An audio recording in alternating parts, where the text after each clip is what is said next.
definitely not about what you teach, because like the information's out there. Everyone's always like, oh, you're selling this course, like this is out there on YouTube. Totally. You could learn how to become a rocket scientist probably on the information that's now available on YouTube, but can you curate it, and can you also hold yourself accountable to studying it in ways that are actually going to help you retain the information? Anything that we do as humans, will do it far better if we surround ourselves with people who are just slightly better than us at that thing. That's probably the best way that we can all acquire skills in the fastest way. Hi, guys.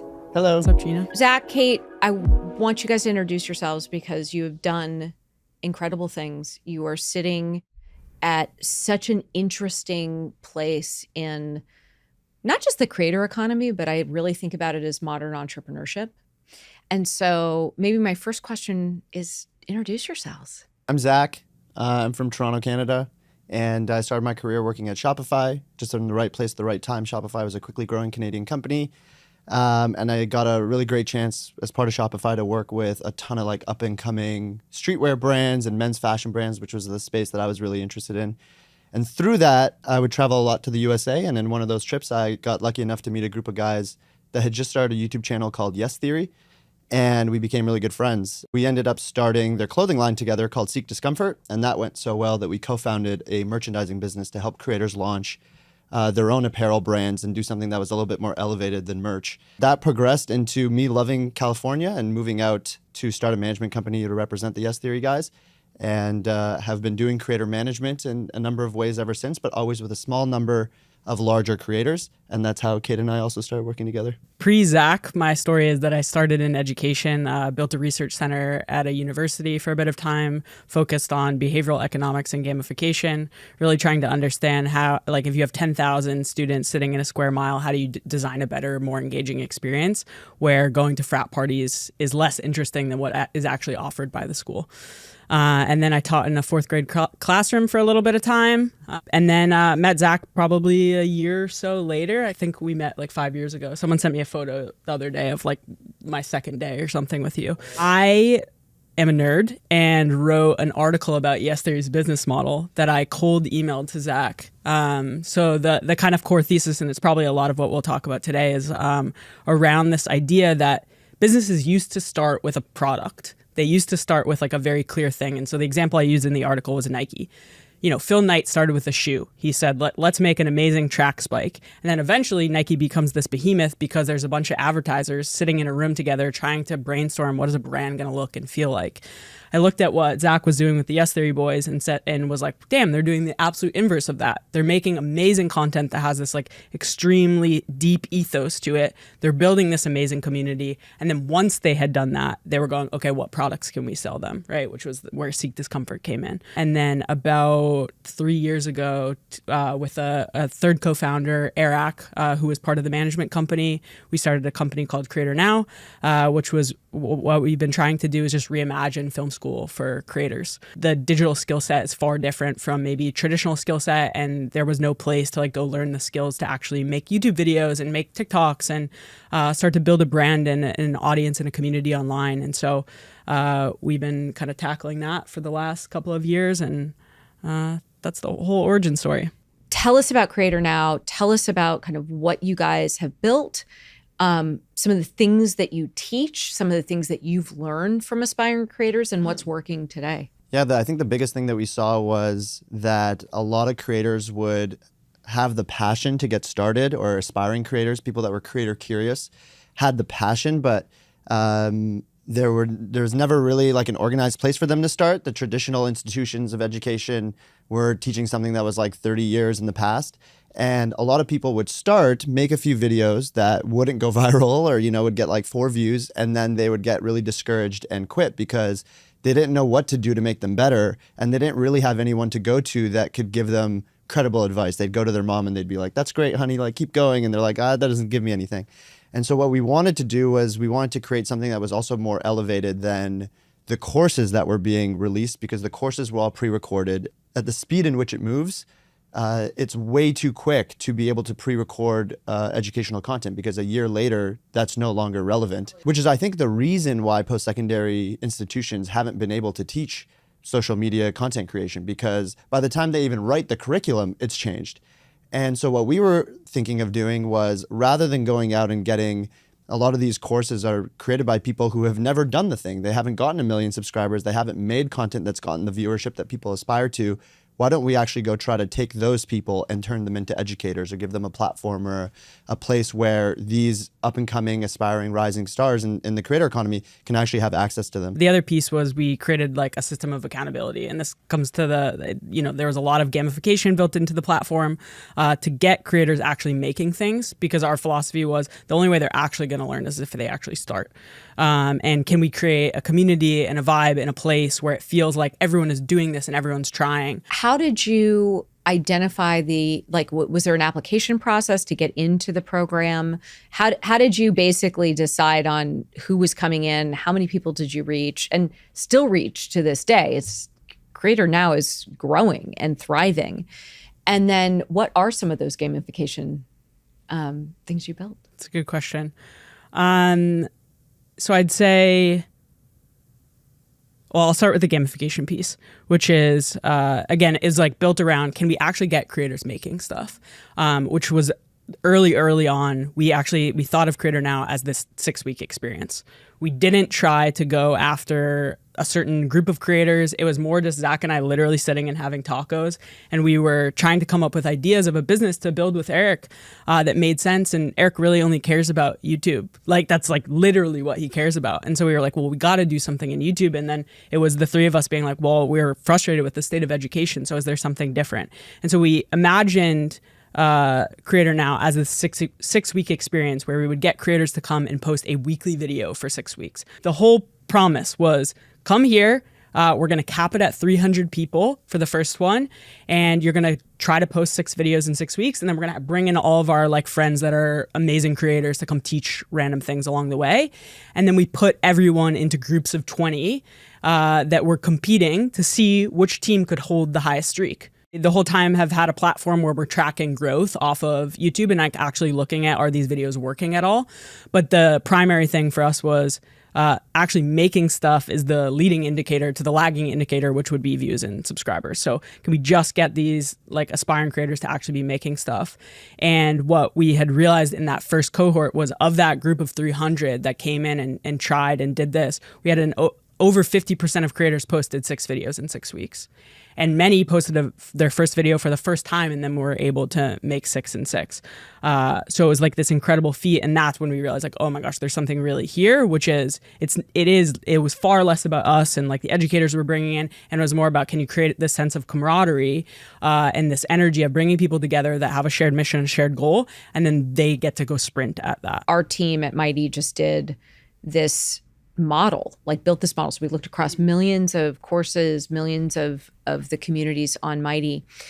93% accuracy, we can predict whether a community or a course is going to stick around, grow, bring in new people for free, through word of mouth, and drive in like long-term retention. It was not about the content. It was not about the funnel, the way that they were marketing. It was one thing: member-to-member connection. Were members meeting each other? Were they talking to each other? Were they on threads together? Were they DMing? Were they basically meeting and building relationships? That was and is the number one indicator of a successful community or course or paid membership. Makes total sense to me. I mean, I think we, like, a lot of our philosophy was around, if we can basically just get creators to make stuff and get them to talk to each other, we'll have won. Like, everything else will solve itself. And actually the education piece of having these instructors come in a lot of ways was just an excuse to get everyone in a room together, to get them to actually start meeting each other in the chats. Yeah, it's definitely not about what you teach, because like the information's out there. Everyone's always like, oh, you're selling this course, like this is out there on YouTube. So totally. You could learn how to become a rocket scientist probably on the information that's now available on YouTube, but can you curate it, and can you also hold yourself accountable to studying it in ways that are actually going to help you retain the information? And I think anything that we do as humans will do it far better if we surround ourselves with people who are just slightly better than us at that thing. If you just are just with people slightly out of your comfort zone, that's probably the best way that we can all acquire skills in the fastest way. What do you think an aspiring creator needs to learn other than post the damn video? I think that's been the challenge of it, is even when we say like we work with beginner creators, we work with early stage creators. There's some early stage creators who have made 10 videos. They still only have, less than 1,000 subscribers. They just don't know how to get that number up, and they consider themselves beginner. There's also a beginner creator who doesn't even know how to edit, doesn't even know how to work a camera, doesn't even know the first little step to filming a shot. And so it's really hard to create the curriculum for them. We've started realizing that the people who have made it have usually just, for some reason, either through their own perseverance or determination, stuck with it long enough to figure it out. And so our, I think, goal has become, how do we just make it more fun for people so that they have more incentive to stick with it longer, to give themselves more at-bats, which increases their likelihood of having one of those hit in a way that gets the momentum building. Because I think the first 1,000 subscribers is always the hardest. And any creator will tell you once you hit certain milestones, it becomes infinitely easier. But most people quit before they ever get the chance to build the momentum to make it real for themselves. One of the things that I certainly see and believe, is that having a purpose, having like a very clear point of view, a clear motivation, something that people can not only see in terms of you being the creator of it, but also the host of it in terms of their ability to like meet like-minded people. What do you guys see as the best way to get attention? Like, you're making the videos, like, is it about a purpose? Is it about a specialty? Is it about a hook? Is it just about a personality? What are you seeing today across the aspiring creators that you work with? I think it's different for everyone. I think it's different for bigger creators than it is for those early ones. And I'm sure you see this on the community side as well, which is if you have like a random 13-year-old being like, I want to build a community, or I want to like start a YouTube channel, likely what they're interested in at that moment is going to be different from when they're 18, from when they're 30, from what all these different ages. I think what we see a lot with aspiring creators is when they're first turning on a camera, they think that they might want to do something with a particular purpose or a particular style based on other people that they've watched. But there's this incredible period of experimentation that's required to figure out what is that actual purpose. What is that thing that makes you the most interesting? What's your competitive edge on the internet? What's the true self that is coming from you? And how do you express that into some sort of format or something that an audience can watch? What has been the easiest way to 1,000 subscribers? I actually think that question is a dangerous question. If you hack your way to 1,000 subscribers, you might actually not build the right foundation to build the proper audience. I would almost say even just like the best way to get started is to not have the intention of trying to get attention. Yeah. It's the same way of like, how do you make money? Is like, you probably don't go after just like looking for money all over the place. Right. You have to add value, you try to solve problems, and then the money comes to you. I think in the same way, there are a lot of unsustainable ways of starting to make content, and it probably looks like trying to do a trend hack thing to get somewhere. The more sustainable option, this is why we try to focus on the inputs, not the outputs. Wherever a creator says like, my New Year's resolution is to have 1 million subscribers, we're like, you don't actually control that. It's probably not the right goal to be setting. You can control how many videos you publish. You can control the feeling that you have before you press publish on them. You can control the number of hours that you spend editing videos, but you can't control how many views they get. I was sitting there listening you could put a ton of hours into something and it sucks. Feeling, though, is something that's really interesting to me. Say more about that. Often call it the pre-published scorecard. I think I stole it from Charlie Munger. He has something called the internal scorecard. Where he's like, okay, I'm making investment decisions based off of how I actually am feeling about something. Yeah. We try to get creators to pause before they press that upload and that publish button and be like, okay, that thing is now out in the world. It's no longer mine. How do you actually feel about that when it's going up? Do you feel proud of the work that you put into it? Do you feel like you punked out a little bit and you didn't actually put all the energy you could have into it? Are you really proud of certain cuts that you have? What about this project do you feel like you learned from? And can you just have that moment of reflection before it goes out into the world? Because everything that happened before you press publish is what you're in control of, and everything that happens after, it's up to the world at this point. That's so well said. I've been very curious about this for a while. and you're the perfect people for me to ask this question. What's the difference between a creator and an entrepreneur? It's a good question. It's a really good question. I would say I think not all creators are entrepreneurs, although I think a lot of them are. But maybe it's to that point of a creator starts building the audience first, an entrepreneur starts with the product first. So not all entrepreneurs are creators either. You can have a really successful product or B2B SaaS company, and maybe you don't need to make any content or be even that creative in some aspects. And similarly, you can be a creator that doesn't try to build a business or doesn't try to even make money, but you're just doing it for the creative expression. But I think it's probably starting at audience community first and then reaching a product after is where you're a creative entrepreneur. I think the way I break this down is it's almost like artist to entrepreneur is this like extreme spectrum. Artist being someone who literally doesn't care at all about making money. It's like complete self-expression, all the way to entrepreneur, which might be like, you know, at the most rote version of that. It's like, how do I turn $1 into $2 and $2 into $4? And yet what's interesting to me is in terms of the inputs versus the outputs, what you're describing over here in entrepreneur land, they're almost trying to hack it. Because to a certain extent, today, if you don't have attention, it is nearly impossible to sell a product or service. Yes, totally. I think what we're starting to see is both of these things moving to the middle more, right? Artists are realizing, okay, to break out, I have to like care about TikTok. I have to care about like putting stuff out, right? And this is where like almost like the mentality of a creator is emerging between an artist and an entrepreneur in a lot of ways. And I think entrepreneurs are realizing exactly what you're saying. I have to build an audience. I have to like, and also like the product that you're making, like that can be a form of art, right? Where you're thinking about how does this make someone feel on the other side, which is very much what an artist would do with any work. And I think we're just starting to see more and more people move to the middle of like, okay, I have to have some sensibility about how to make money doing this for it to be sustainable. And I need to also like have it like contribute something to the world that's different. And oftentimes that comes from kind of this artistic impulse. But weirdly, you're seeing, creators that are like building audiences going, okay, what business can I launch to my audience? And then I think on the flip side, you're seeing even at the top entrepreneurs, right? Like Mark Zuckerberg, for example, he's now like in content all the time and like making that a priority. And you're realizing, I think everything's kind of moving to the middle and we're realizing we have to play the pulse of culture.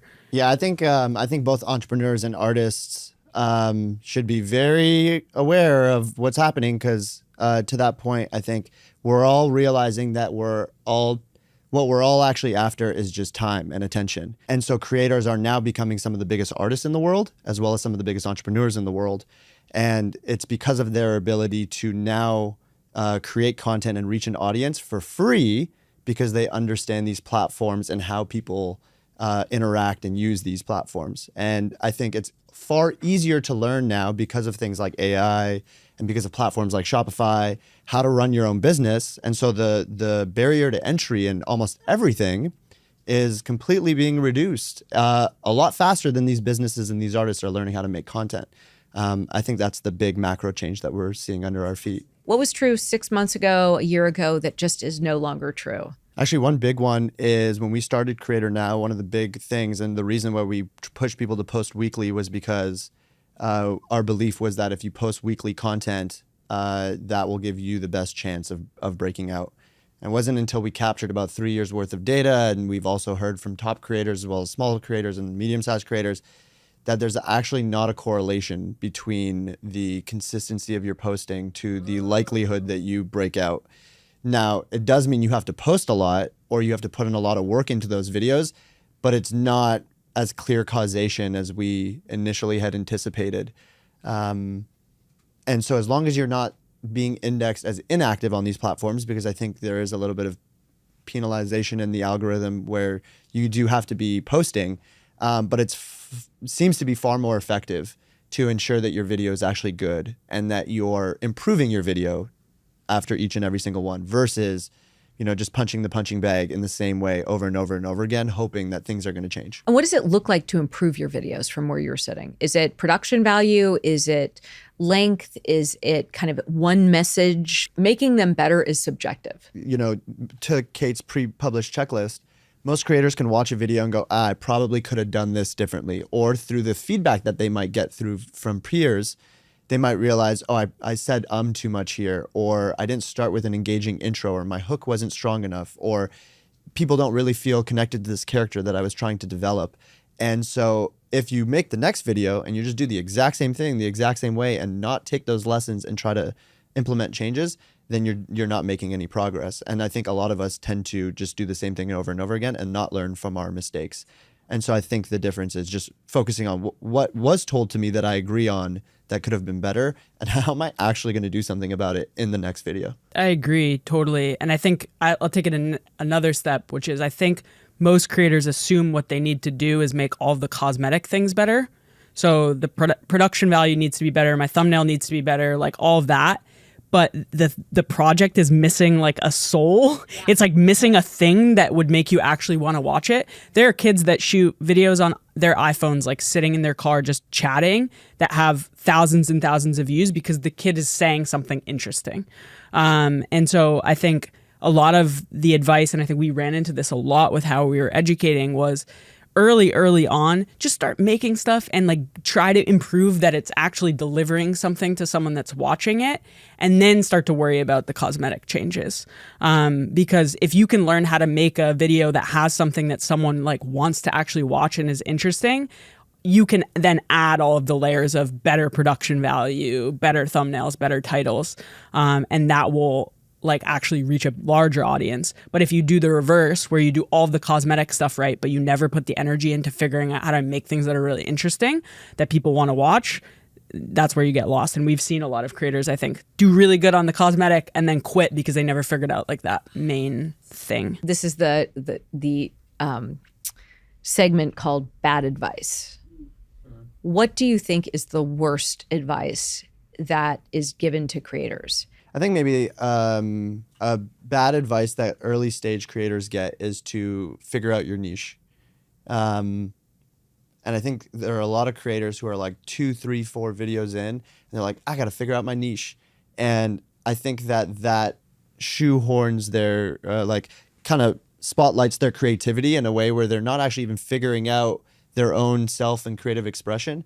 And so I think that's bad advice, because in the early stages, you want to go a bit more broad and figure out and make videos in like 4 or 5 different niches in order to uncover which one feels right. I don't think a creator should figure out their niche until a lot further down the road. What's your favorite example of an aspiring creator or even a big creator kind of in their earliest days doing that kind of exploration? And where did they end up? I mean, the cheesy one is probably even Mr. Beast. Like Mr. Beast did a video where he's like counting to 100,000 and then doing a whole separate video about something. Like he really wasn't doing what he's doing, and he's the example, right, that everyone uses. I think even Eric is another example. He did trampoline videos. He did videos of himself in his backyard doing flips called Fresh Flippin'. And then, that moved into like vlogs, that moved into like these more challenge style videos. That progressed into him being like, how do I actually try to copy what TV networks are doing and YouTubeize it? Many people's favorite story of entrepreneurship is, I wasn't trying. I accidentally stumbled on this multi-million-dollar business.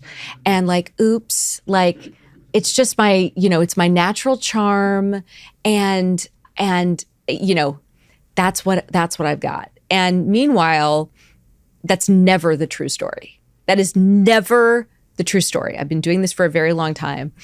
But so many people come to community design and, the masterclass I teach, and they're like, it has to be perfect before I can get started. And so what I'm hearing is a lot of similarities between just try stuff and stay curious.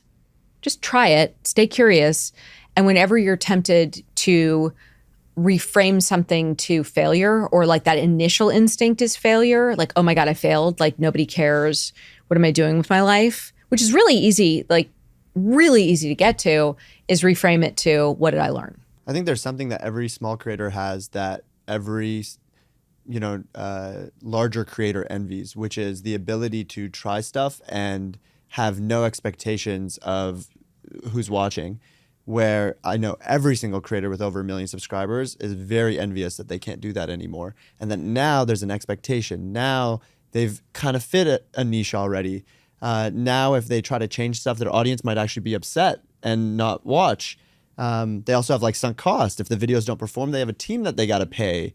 Now there's all that. And so you don't realize it until it's too late that there's a great fortune. There's great advantages of being early. Which is a perfect example of reframing. Yeah. So it's like if you're sitting there with, operating in obscurity, you get to try stuff and do things that big creators can't do. That is a total reframe in a super cool way. I think this is a great segue into the state of play for big creators today. What is the opportunity that exists for a big creator today, and what are some of the challenges? So the creator economy in a lot of ways has gone through these interesting hype cycles over the last or one hype cycle essentially over the last little bit of time. And I think everyone, including us, we were building a business in the space, like thinking that going to the moon. Yeah, creators are the future of everything, right? They're the future of Hollywood. They're the future of entrepreneurship.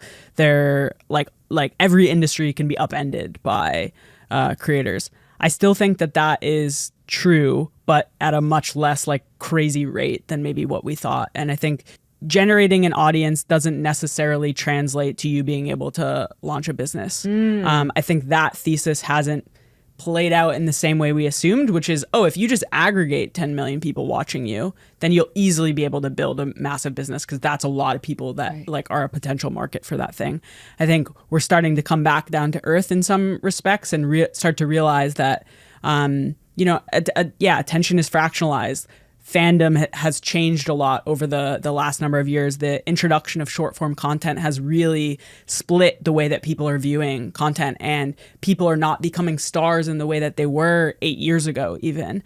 Where if someone had 1 million subscribers, that was a huge deal 8 years ago. That's no longer a huge deal when you have things like shorts. You can just post a lot of shorts and you can grow 1 million subscribers, and that can translate to $0 in your bank account or even real fans.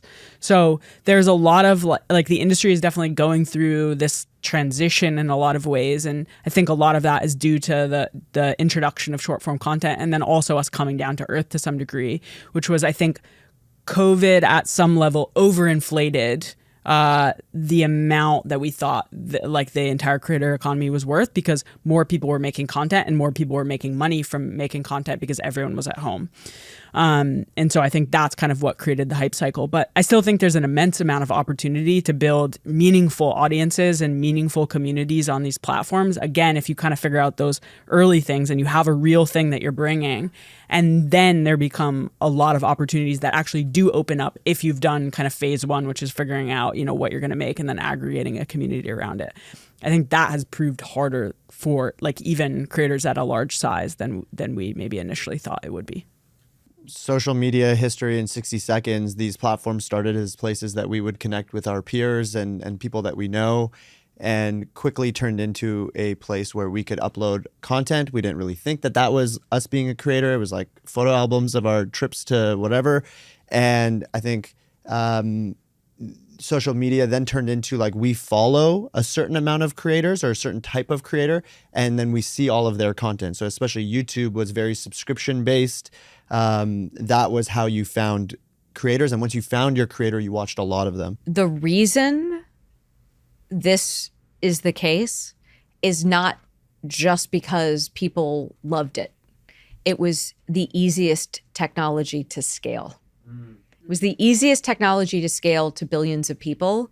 Is I talk out at you, you consume my content, but the whole construct of the social graph, the idea that it would basically be like software that would connect people to each other, quietly fell by the wayside, because when you're going after this massive scale, consumption is an absolutely easier model to scale, which is one of the reasons why today is such an interesting moment with advanced technology and AI, because you can actually finally scale those connections between people in a way that consumption alone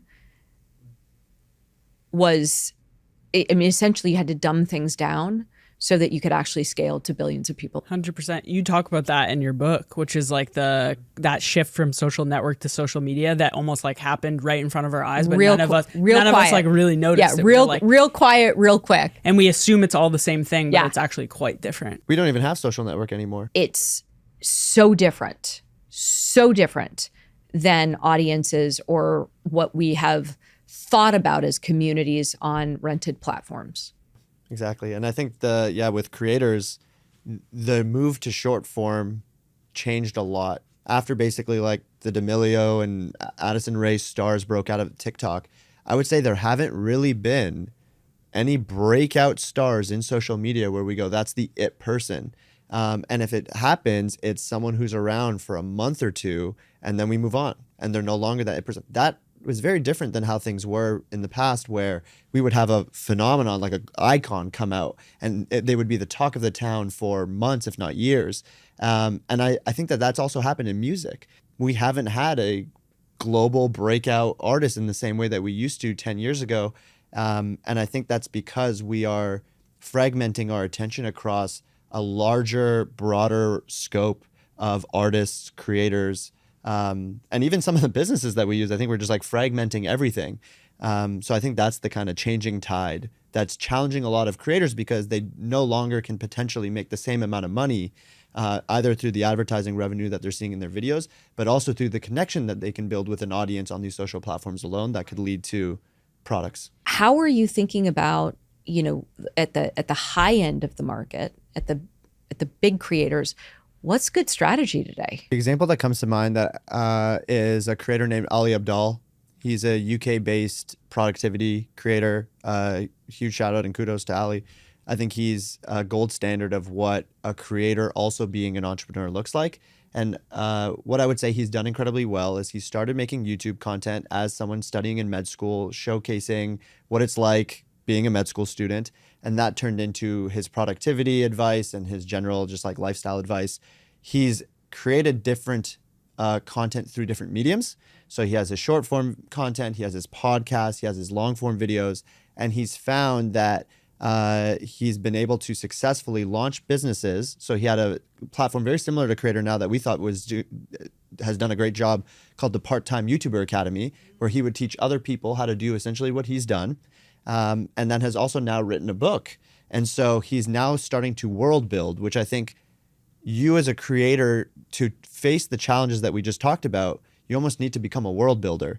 You can't just become a content creator anymore. And that means that you need to have multiple touch points with your audience through different mediums, conveying a similar ethos or vibe. He's done that incredibly well in the world of like people wanting to be a content creator, but also just being like productivity nerds. I think this distinction of creator, entrepreneur, audience, community, and I think about, paid membership, anytime that you can host people, that they are actually, the value is similar to what you guys have built with Creator Now of, are people meeting each other? And is there value being created by those relationships of people meeting each other?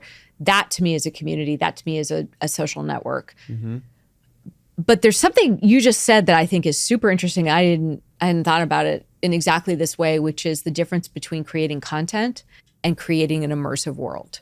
And so what I hear in kind of the world building is multiple touch points, multiple kinds of ways of impacting someone. So teaching, hosting, facilitating, probably even bringing people together in person would fit into that, even if he's not necessarily doing it. And how people actually meet people through the creators that they, and actually in that case, the world builders that they know and love.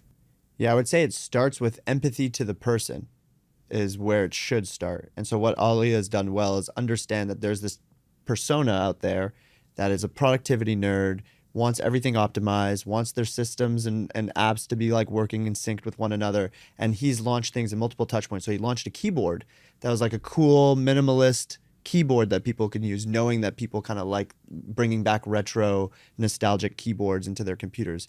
But he also has a book that can teach you how to do it. There's also like a playlist that you could play while you're working that has like lo-fi beats. So those are totally different things. But if I like the book, I probably like this thing. And if I like this thing, I probably use this keyboard. And so that's the world. I think some creators can build worlds where there's interconnectivity between the people, and that serves as a benefit and an amplification of that message. And I think some don't. Like productivity might not. You know, if you are a productivity nerd, you may not really care about like hanging out with other people who are productivity nerds. It's totally about self-optimization. Although I will say, you know, we have the bullet journal guys. That community is on fire. Yeah, people rave about that journal. On fire. Yeah, I'm not surprised. Yeah, I guess I can see people surprised. like sharing their ideas and being like, oh my God. I mean, because there's like a certain type of productivity person, right? That's so obsessed with certain optimizations you gotta know, that you gotta like meet the other ones. Right. That are, You gotta know you gotta know what people are doing. What apps people use. Yeah. Totally. But that's really interesting. So what is an example from where you're sitting, Kate? In terms of like someone that's world building, maybe? Or even just like one of your favorite examples of multiple revenue streams, taking it sort of, you know, one click down. Ludwig is like mostly known as a streamer, is building a handful of companies kind of like in the streaming space, incredibly entertaining character, hosts a podcast, like in addition to what he does on stream, is constantly he's like this very internet centric guy that's got his finger on the pulse. But then he's always like launching really random things. He launched a bidet company. Or just a bidet. Yeah. Like, it wasn't even a bidet company. Okay. He's just like product drop a bidet. you know, we're going to do like a product drop that's a bidet. Cause mostly cause I like bidets. So like, I'm just going to do this. How many bidets has he sold? I don't know. That I feel like is an action item I'm following. Yeah, up you should look into show notes. Yeah. And I think the reason I appreciate maybe what he's doing is it feels less calculated, right? He's actually not like, oh, I'm in this very clear niche. Yeah, that's I'm a like gamer, so that things. means I need to. He's like, today we're gonna like host a thing here where we're gonna like tap some random kids and they're gonna come together and they're gonna like play Super Smash together. Yeah. And like we're gonna host an event around that. He did a live stream where he had chess boxing. Yeah, so he you hosts play a chess boxing. boxing. Chess while you box. And like totally new format, totally unheard of before. Like this is so random, right? And then you're like randomly like, hey, guess what? You can buy my bidet, and like it's like, but it just feels like him, right? And so he's like building this universe, I think, for people to kind of enter in and play, and it's like fun. And there's not a clear reason that they're doing it, other than like, yo, this is entertainment. Yeah. So this is a question that raises for me, which is one of the things I see a lot. Just in you know, my own work is how much do you follow the playbooks? How much do you follow, like as a large creator, or even as an aspiring creator, entrepreneur? How much of it is follow what everybody else is doing? I have like so many strong feelings about this question. I have a theory which is like for every trend, there's an equal and opposite trend. So to your point, it's like you look at what's trending and you just do the freaking opposite version of that thing. And there's a chance that there's an audience for it, right? There's a group of young people that have started this movement called the YouTube New Wave, which is almost like this counterbalancing force of like, how do we make things that breathe a lot more? They're much more about like our lives and things that we're interested in. And we're not trying to be... Who's like a great example of the YouTube New Wave?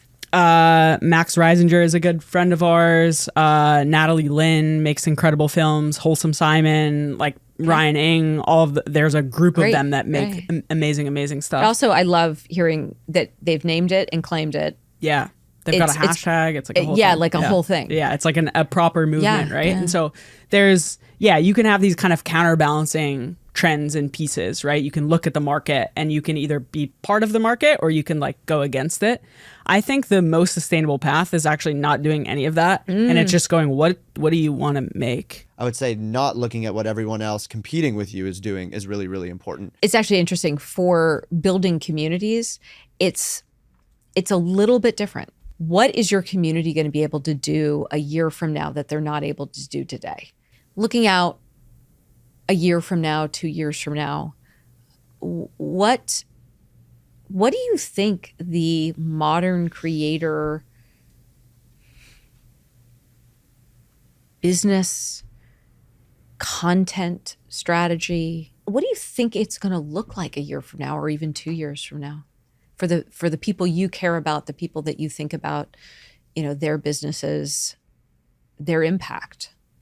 I think it really depends on if we see an adjustment to the way that people, young people especially, spend their time. Right now, it looks like they all spend their time on their phones, on the same 4 apps, owned by the same 3 companies. And I don't think we should accept that as an inevitability forever. That very much could change in the same way that we don't listen to the radio anymore, and that seemed like something we'd probably spend all of our times doing. And so I think if that doesn't change, the answer is different. But I think the best thing that a creator can do to set themselves up for success, regardless of what happens with the new entry, is to start thinking about more, what is the audience that I'm trying to reach? Why am I trying to reach them? Once I reach them and gather them, what would I like them to do? Or what would I like to do with them altogether? And what are the necessary tools that I can use to accomplish that based on what's available to me? I think many of the creators that we work with are kind of, that's where a lot of their attention and their energy is put, is like, okay, how am I going to get people to connect and be offline and have real experiences in the real world? And that to me is like, that's the promise of the creator economy, is like more people get to make the kind of stuff that they want to make, and that inspires more people to make awesome stuff and to like have better lives because of it. I see it as moving from content creation and consumption to relationship building with actual other people. So how do we have a relationship, and how do creators and entrepreneurs and even brands facilitate how we build relationships, IRL and online into IRL? Because relationships create experiences. Relationships create innovation. Relationships unlock those moments where it's just like, oh my God, we are doing something different here. Like, this is special, this is unique. And I actually am starting to see more and more creators think about, how am I making relationships possible?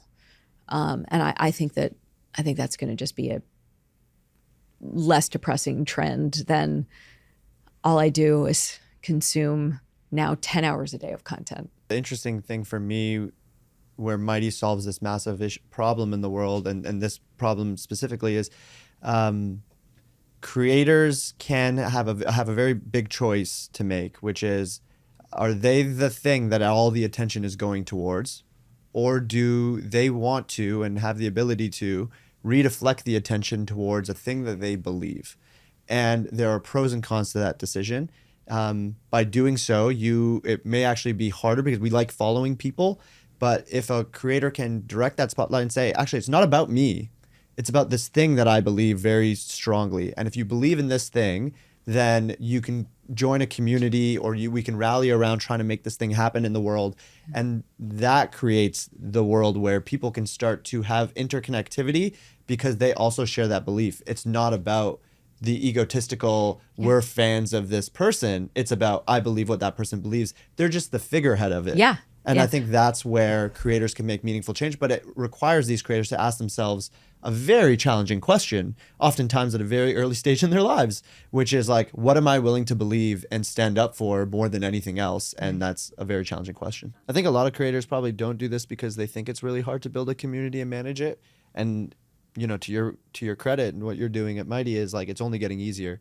And some of the things that you guys have built now make it less of a, oh my goodness, I can't do this alongside all my content, because then I would have to hire a team of moderators and I need this thing. Most people are building communities on platforms that were built and created for people who already knew each other. Yeah. And even like the new crop of communities and courses, they're not built for people who don't know each other.